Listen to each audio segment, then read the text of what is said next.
వస్తుంది. ఆగమిత్రమా ఆగమిత్రమా,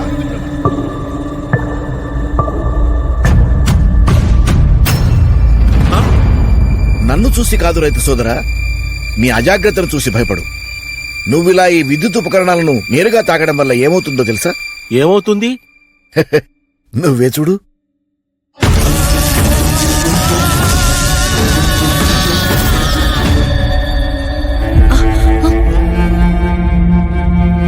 విద్యుత్ ఉపకరణాలను నేరుగా తాకడం వల్ల ఇంత ప్రమాదమా? చాలా ప్రమాదకరం. విద్యుత్ సమస్య చిన్నదైనా పెద్దదైనా అది సంబంధిత విద్యుత్ శాఖ వారి ఆధ్వర్యంలో మరమ్మతులు చేయించుకోవాలి. అంతేకాదు, షాక్ కి గురైన వ్యక్తిని నేరుగా తాకకూడదు. ఏమండి, అలా తాకిన వ్యక్తులు కూడా షాక్ కి గురై చనిపోయే ప్రమాదం ఉంది. మీ పొలాల్లో ఉన్న ట్రాన్స్ఫార్మర్ల ఫ్యూజ్ పోతే సంబంధిత సిబ్బందికి సమాచారం ఇవ్వాలే కాని మీరు సొంతంగా వేసుకోకూడదు. విద్యుత్ సమస్యల కొరకు టోల్ ఫ్రీ నంబర్ 1912కి డయల్ చేయండి.